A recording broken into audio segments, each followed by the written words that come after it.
Исәнмесез, эфирда пәнжі шәмбі күн яңалыклары студияда Роза Хабибуллина алға таба қой бір темалар турында. Шолы педагогика университеті Көнчыгыш Кырым тарихи мәдәни музей тыюлыгы белән килешү имзалады. Бу студентлар өчен нинди мөмкинлекләр бирәчәк? Бөек Ватан сугышыннан алып махсус хәрби операцияга кадәр буларның барысында Шолы музейларының берсендә белеп була. Бөек Ватан сугышыннан алып махсус хәрби операцияга кадәр буларның барысында Шолы музейларының берсендә белеп була. Ул 2022 елда ачылды, экспонатларны халак булган сугышчыларның туганнары алып килгән. Кайберләрен казу эшләре вакытында тапканнар. Һәр әйбернең үз тарихы бар. Аны безнең төшерү төркеме аңлады. Фляжка здесь, которая ближе к нам, является как талисманом с охраной. Она прошла Вторую Чеченскую войну. Бу фляжка кемдә дә калса, ул исән сау кала дип саналган Чечен сугышыннан аны цехын кушаматлы сугышчы алып кайткан. Аның белән ул СВО зру зонасына да китте. Фляжка бер мизгелгә кадәр һәр вакыт аның белән бергә була. Во время СВО боец с позывным Тихон передал фляжку перед боем своему товарищу, и в этом бою при эвакуации своих бойцов он погиб при артиллерийском обстреле. В момент гибели на груди у него был краповый берет, так как Тихон был ветераном спецподразделения.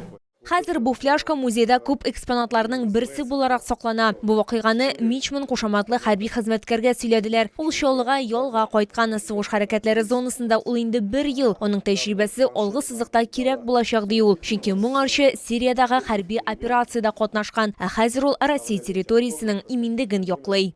Этот бой был в Курской области. Нас было 30 человек.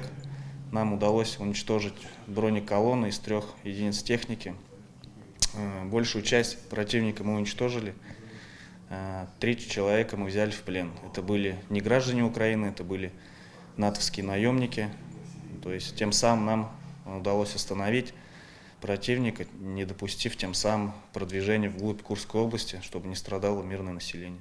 Хәрбиләр тыныч халыкны яклаган вакытта Шолы халкы аларга ярдәм күрсәтә. Шәһәрдәшләр хәрбиләргә гуманитар ярдәм җыялар һәм җибәрәләр. Отправлено было у нас с 22 года на текущий момент это с подразделения Братства ветеранов боевых действий, это УАЗики. Потом крупные гуманитарные помощи мы поставляем непосредственно сами в руки передаем ребятам на передовой. Алар учратында хукук тәртибе гаскәрләре музейында экспонат булган әйберләрне тапшырдылар. Мәсәлән, дошманның квадрокоптера. Шулай ук хукук тәртибе гаскәрләре музейында Бөек Ватан сугышыннан калган әйберләр дә бар. Аларның кайберләре казу эшләре вакытында табылган. Лилия Гатина, Илмир Гайнетдинова, Кирилл Хабзей, яңалыклар. Тикшеренү һәм патриотик эшчәнлекне үстерүгә җитди адым. Шолы педагогика университеты Көнчыгыш Кырым тарихи мәдәни музей тыюлыгы белән хезмәттәшлек турында килешү, шулай ук Герат Кыр почтасы белән килешү имзалады. Бу студентлар өчен нинди мөмкинлекләр бирәчәк? Тулырак алдагы материалда сөйләрбез. Кырым делегациясенә куйырты буенча экскурсия уздырдылар. Көнчыгыш Кырым тарихи мәдәни музей тыюлыгы генераль директоры Татьяна Умрихина сүзләренчә, бүгенге көндә Шолы педагогика университеты һәм аның студентлары белән эшләү бик мөһим. Мы можем предложить совместную научную работу, потому что у нас замечательные конференции совершенно разных профилей, и военные, и археологические, и исторические, о межнациональном согласии, международные. Шолы дәүләт педагогика университеты һәм Көнчыгыш Кырым тарихи мәдәни музей тыюлыгы арасындагы килешү нәтиҗәсендә студентлар мәдәни мирас турындагы белемнәрен тирәнәйтә һәм патриотик һәм тикшеренү эшләре белән актив шөгыльләнә алачак. Для нас это очень хороший опыт, это расширение наших возможностей нашего университета, получение новых компетенций и, конечно же, сам Крым, сам Керченский музей-заповедник получит хороших студентов, которые амбициозные, которые креативные, которые умеют работать. Педагогика университеты һәм Герат Кыр почтасы арасында да тагын бер килешү имзаланды. Мы работаем в крепости Керчь. Это уникальная такая крепость. Она находится под землей, построена в позапрошлом веке. И вот эти работы, они будут такие, они идут очень интересные. А так направлений много, и экскурсии проводить, и для дизайнеров работа есть. И для историков с архивами они нам дают доступ к архивам, это очень важно. Керчьтә студентлар белән эш якын арада башланачак. Лилия Гатина, Кирилл Хабзей, яңалыклар. 21 ноябрь бөтен дөньяда телевидение көтүне билгеләп үтелә. Чаллы ТВ шәһәрнең беренче телекомпаниясе. Һәм ул ике телдә, рус һәм татар телләрендә тапшырулар алып баручы бердән-бер канал булып кала. 30 елдан артык элек депутатлар советы карары нәтиҗәсендә Чаллы ТВ телевизия компаниясе булдырыла һәм ул бүгенге көнгә кадәр үзенең хезмәтен дәвам итә.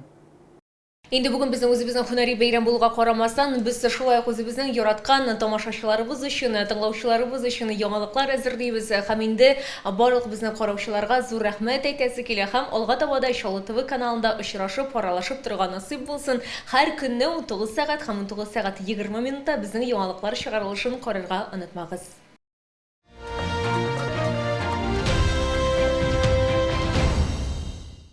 Кыш көне аяклары гына түгел, тәнгә дә җылы һәм уңайлы булсын өчен. Яр Чаллыда Белорус аяк киемнәре һәм төрек текстиле күргәзмәсе эшен дәвам итә.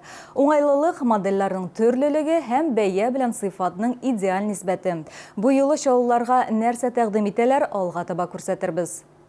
Проблемалы аяклы кешеләр уңайлы һәм сыйфатлы аяк киеме сайлау никадәр катлаулы икәнен беләләр. Белоруссия аяк киемнәре күргәзмә ярминкәсендә ортопедик табаннарда, шнуровкада, липучкаларда бик күп модельләр тәкъдим ителә. Полусапожки из зимней коллекции отлично подойдут для женщин, которым помимо элегантного внешнего вида ценен и комфорт в любую погоду. Данная модель особенно подойдет посетительницам с деформированной стопой, так как имеет полноценную ширину колодки. Модели из зимней коллекции славятся своей герметичностью, так как подошва склеивается методом вулканизации, что называется на горячую. Күргәзмәдә хатын-кызлар өчен дә, ир-атлар өчен дә теләсә нинди зәвыкка һәм мөмкинлек буенча модельләр табарга мөмкин. Очень хороший, удобный. Предлагаю всем остальным челнинцам, что приходили сюда, детский мир. Мне нужна высокая обувь, именно такая высокая, чтобы на машине можно было проехать, в снег можно было спуститься. Так сказать, и тепло, и светло, и все хорошо, удобно. Төрек текстиле турында да онытырга ярамый, моннан тыш бирдә үз киемнәре дә, термобелье да сатып алырга мөмкин.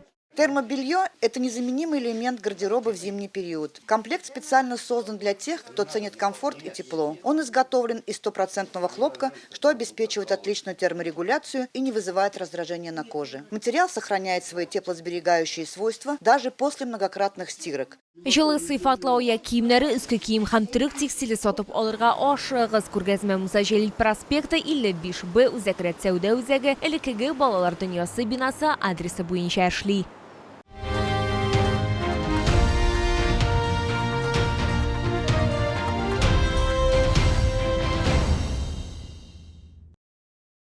Бүгенге менә шулар, мин дә коллегаларымны бөтен дөнья телевидение көне белән котлыйм. Алга таба да безнең телеканалда калыгыз. Сау булыгыз.